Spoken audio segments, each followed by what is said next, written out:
Hi there, this is Synthchaser from synthchaser.com, and welcome back to my series on restoration and repair of the Prophet 5 synthesizer. This is part 5 of the video series. In part 1, we opened up the Prophet and took a look inside. In part 2, we rebuilt the power supply. In part 3, we recapped the rest of the keyboard and repaired a few things like a broken pot, changed the battery, cleaned the switches and the pots. In part 4, we repaired the keyboard so it would boot up. Previously, all the lights were on. It was showing 88, and we tracked it down to a bad crystal oscillator that was preventing the CPU from running. Now the keyboard is alive, and it makes sound. But as you can hear, the key contacts are very dirty.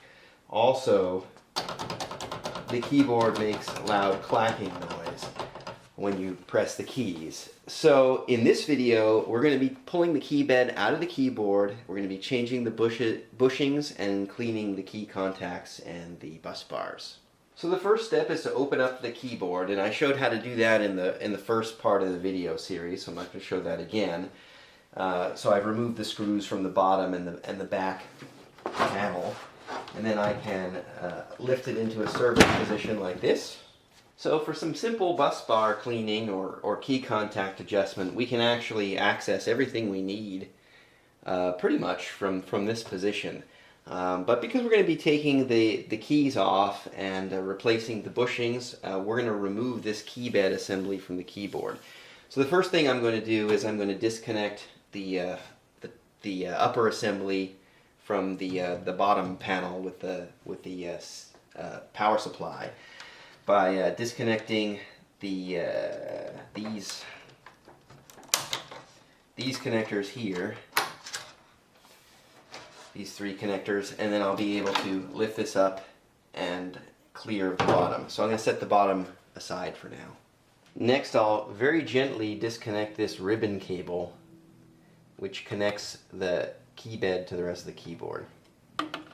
Then there's 4 screws which hold the key bed into place. They're here, here, here, and here. What I'm going to do is I'm going to remove the lower screws first, because once these screws are out, that key bed is loose and it will come flying free, and you don't want to damage it or any part of the keyboard. So there's one. This one is has a little grounding wire there.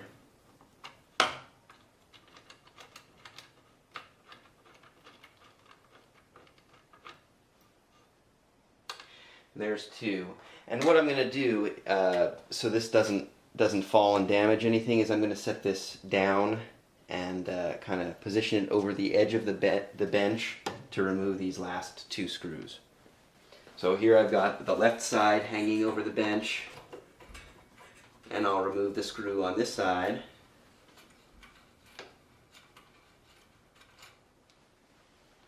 Now I've got the right side hanging over the bench, and I'll remove the screw on this side.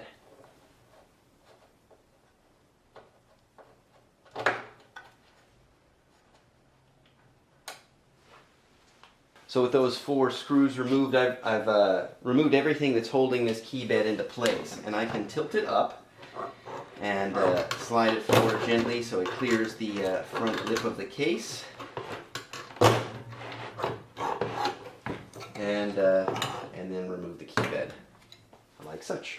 And here's the key bed outside of the keyboard. And we're going to be doing a few things. First, we're going to be taking all the keys and key levers off.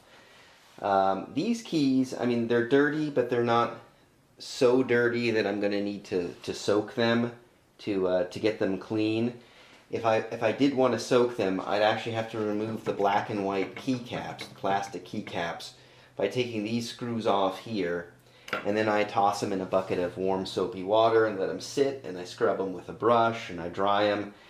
These are clean enough that I should be able to just clean them with a wet rag as I remove them. So I'm not actually going to take the keycaps off the levers in this case.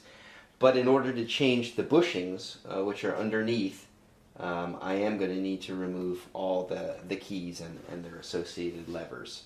And the first thing that I'm going to do is remove the springs that are basically pulling these back up once you release them. And the screws are on the back, so I'll swing around so you can see that. So now I'm showing you the back side of the key bed.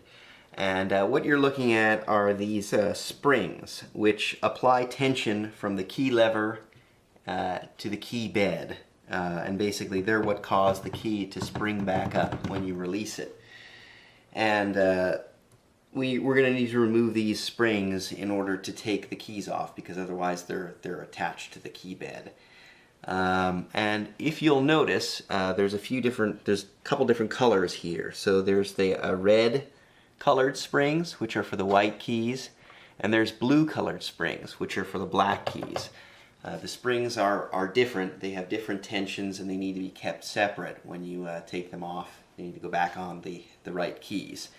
So to get these springs off, I'm going to take a pair of needle nose pliers, and I am going to grip the top of the spring and pull it up and then down and off like that. I'll show you again on this one.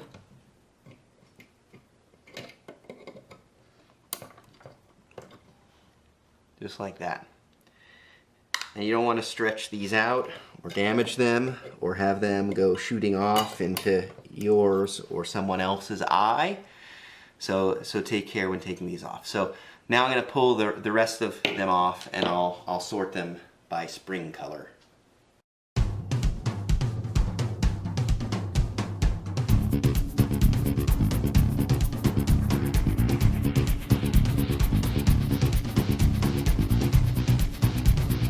And with that, we have all the springs off, and we're ready to move on to the next step.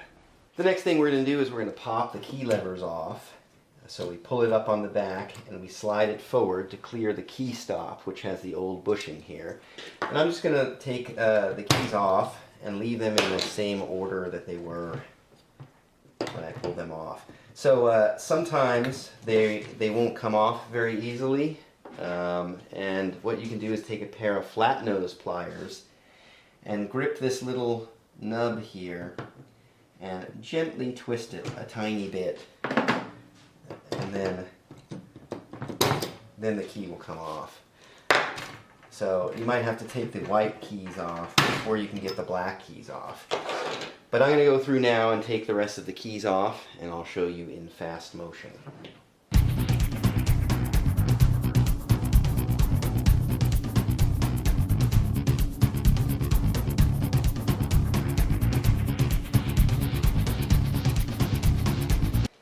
So after getting these off and seeing the undersides of the keys, I think I have decided that I'm going to wash the keys. There's little bits of foam from the road case under the bottoms of the keys, so we'll get them all nice and clean by washing them. And then the key bed is just loaded with dust and junk, so I'm going to vacuum that out.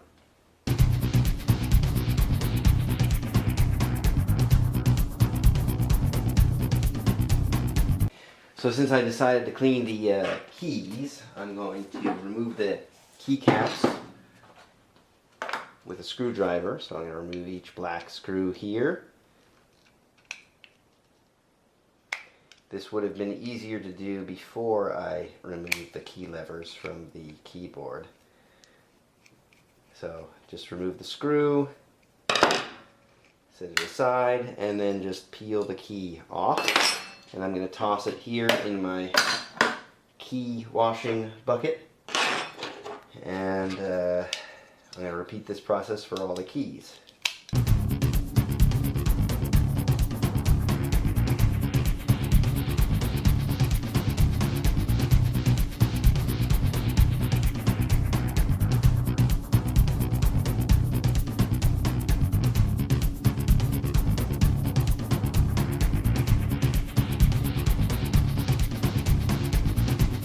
Now it's time to get these keys soaking in warm soapy water and wash my hands, which got pretty dirty from this.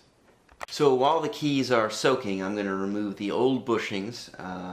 They're responsible for this clacking noise, and I don't even really need to use anything special to get them off. I mean, you can see they're just so brittle, they're flaking apart. If I pick at them, then they'll come off. But what I usually use to remove the bushings, these are a little more petrified than most. Some of them still have some elasticity to them. And you can use an X-Acto knife and just cut it. In this case, it's all brittle. Well, this one isn't too brittle. So it slices, and then I can just peel it off. The petrified ones may just come flying off or crack apart. So I'm going to remove all the bushings, and I'll show you that in fast motion.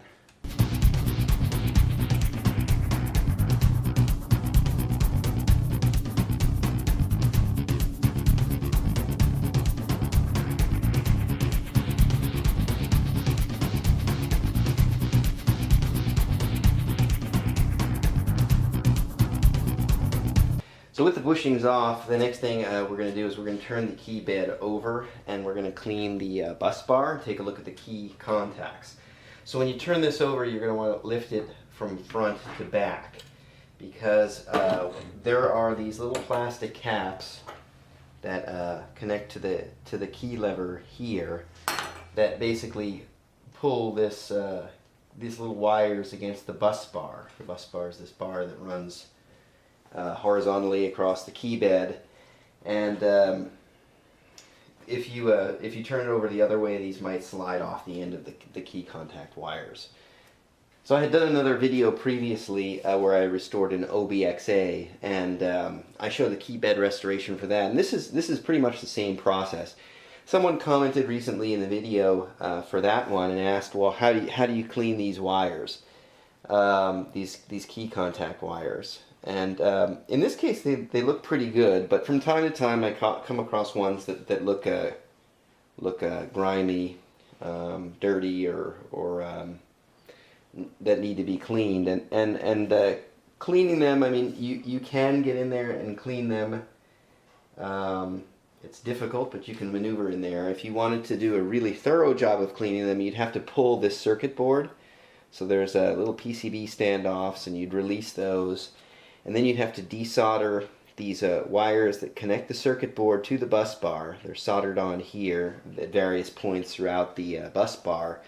Those power the bus bar. So you need to desolder them, and then you could remove this circuit board and really get in there and clean those wires.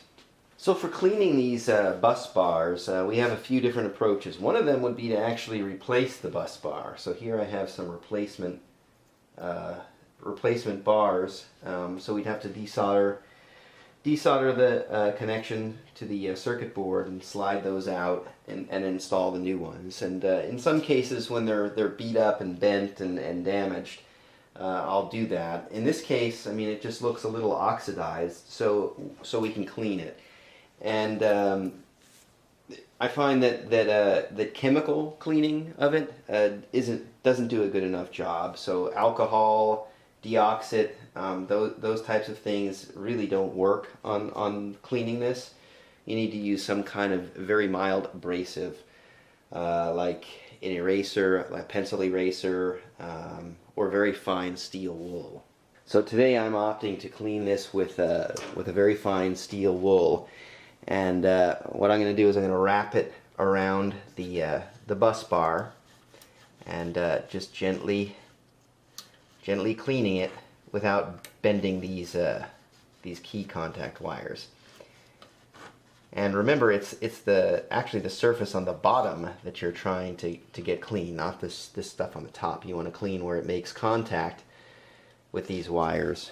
And it might be hard to see, but you can visibly tell that the cleaned part is clean and shiny, where the old part is dull and browned. So now I'll go through and I'll clean the whole bus bar.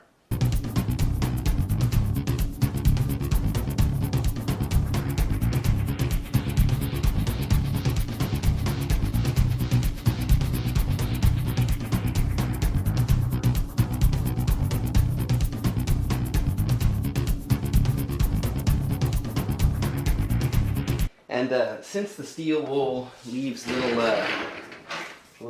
fragments of metal fibers. I'm going to vacuum out the key bed, and I'm going to hold down the little keycap things with my hand so they don't get sucked up by the vacuum.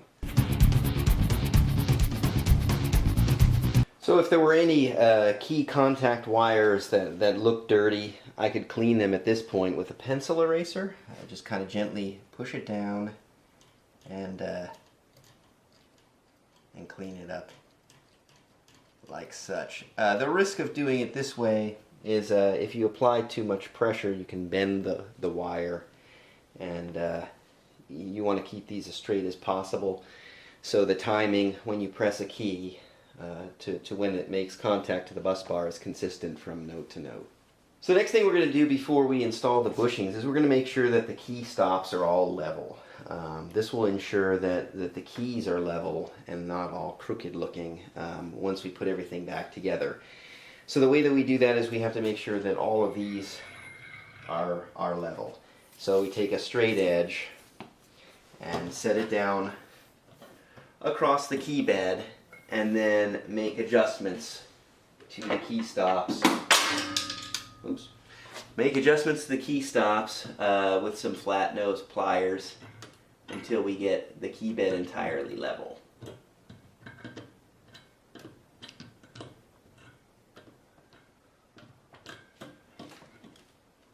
And I'm going to repeat this all the way across. So now it's time to install the bushings, and I have a key bushing set for the Prophet 5 on my website, synthchaser.com, and that's what we're going to be using here. I have 61 bushings here. In the kit you actually get 63, and they don't come lubricated because there's a lot of debate over what they should be lubricated with. Some people insist on lubricating them with silicone. I like to lubricate them with this product. This is Dow Corning Release Compound number 7, and this is what I like to lubricate with. If you want, when you order the bushings from me, you can just put in the notes, please lubricate them, and I will lubricate them with this for you, and they'll come all greasy and ready to go. Otherwise they'll be dry, and you can lubricate them with whatever you want. So I'm going to lubricate these, and then we'll put them on. So you'll see here that the bushings are not symmetrical. There is a top and a bottom to these. So this side is the top, and this side with the narrower base is the bottom. So when we put them on, we need to be careful that they're all going on the same way, and they're all going on with this side on the top and this side on the bottom. And now we'll put these bushings on, again paying attention to the direction that they're going on. And also trying not to put too much pressure on the key stops to undo the alignment that we just did. So I will show you this in fast motion.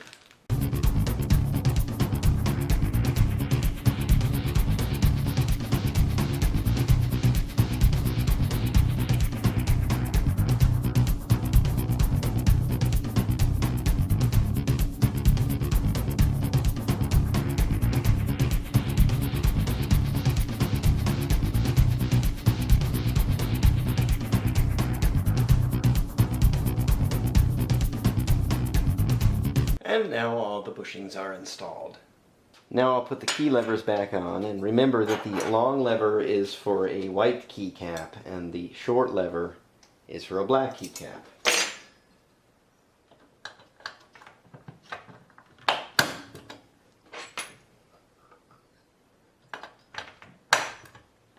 So once you have all the keycaps back on, don't forget to twist back any of these tabs that you may have twisted to release the key, and also make sure that each key is very firmly seated in its position. Now is also a good time to check the snugness of the key. Basically, I'm going to push the key on the back, and it should drop back down on its own like these. And then you're going to have a nice, good action to the key when it's all finished. Something like this, where you push it and it stays up. I mean, when you push it down, It will probably spring back up, but it might be a bit sluggish. So what we're going to do in that case is we pull those off and we make an adjustment. We take a screwdriver, and there's a little slat here. We stick the screwdriver in and gently, ever so gently, pry it apart a tiny bit. Now I'll replace the key, and still needs a little bit more.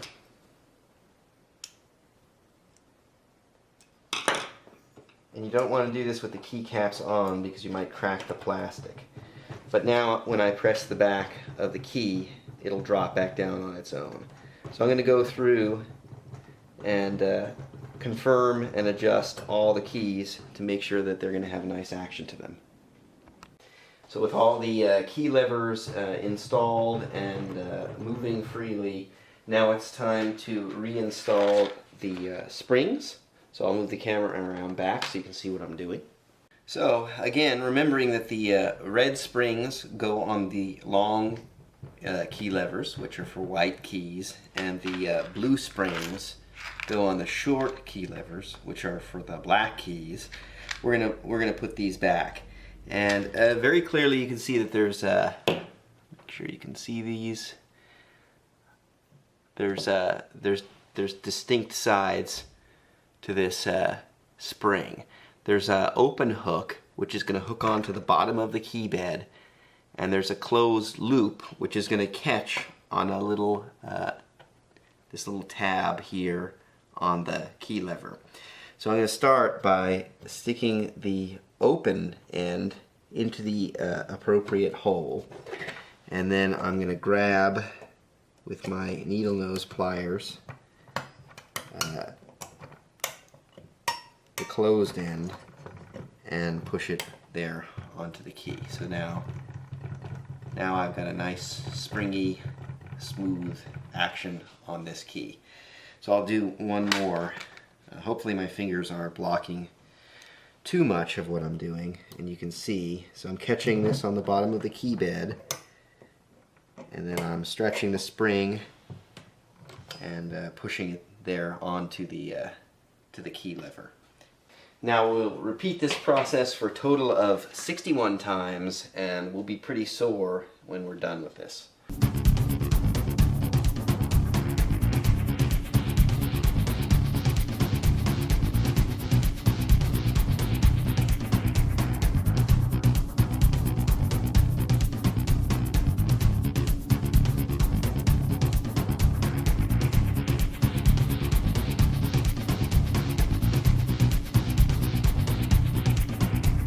So after the painstaking process of getting all those springs back on, we're going to flip the key bed, again making sure that the back stays down.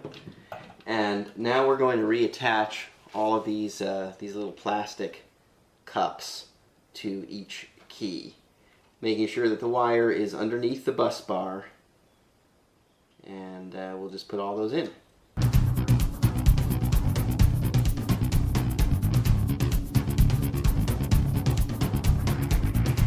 So now that these little cups are installed, when I push a key, it should make the wire come in contact with the bus bar. And you should hear a nice little click when it does. This one I'm not really hearing the click, so what I'm going to do is I'm going to adjust ever so gently the wire, oops, with some pliers. Maybe even adjust the bus bar, and now we can hear a click. I thought we could hear a click. There, now I can hear the click. So what we're going to do is we're going to go through all the keys and visually make sure that they are hitting the bus bar at about the same point of travel. So when you push the key, the roughly the same movement of that key should make the wire hit the bus bar for all the keys. So we're going to run down and make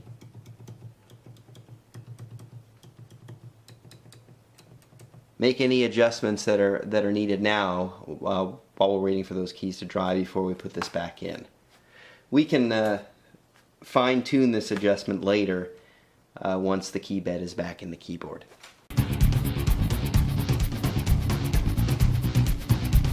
So it's the next morning and the plastic keycaps are dry, so now I'm going to reinstall them. I'm going to put the black ones on first. So I tilt it forward, push it all the way in, and push it down so the little hole lines up with the screw hole. And you'll need to put the black ones on first because otherwise you can't get them on once the white ones are in place. And I'll go through and I'll put all the keycaps on and screw them down, and then make any final adjustments that I need to make to the leveling and spacing of the keys.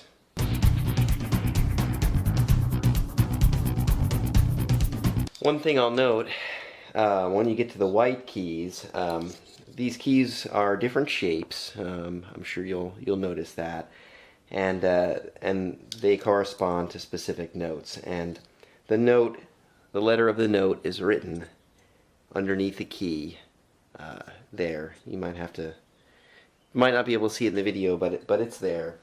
This is an E, so we put it on E.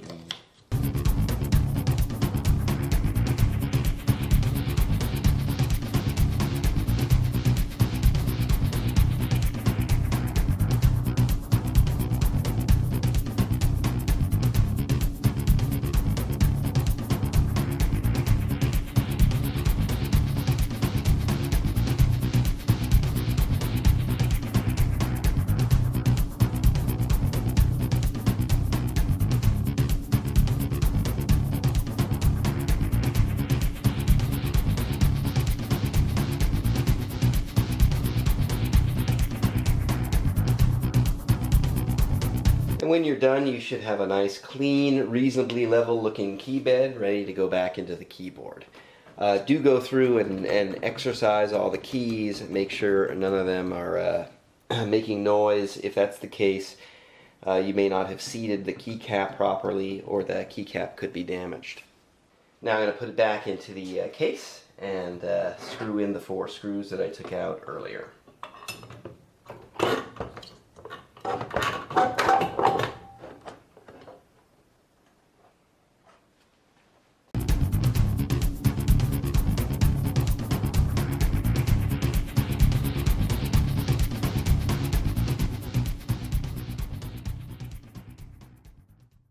So now that the key bed is all restored, those notes that were either hard to trigger or not triggering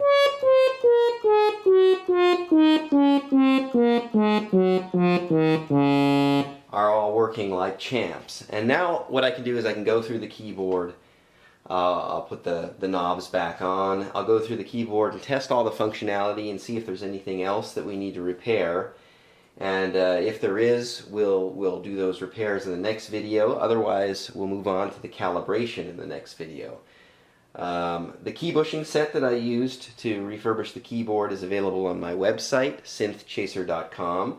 And if you have any questions, please post in the comments or contact me through my website. I'm happy to answer any questions that you may have. This is Synthchaser from synthchaser.com. Thanks for watching, and be sure to subscribe so you're notified when the next installment of this video series comes out. Thanks for watching and have a great day.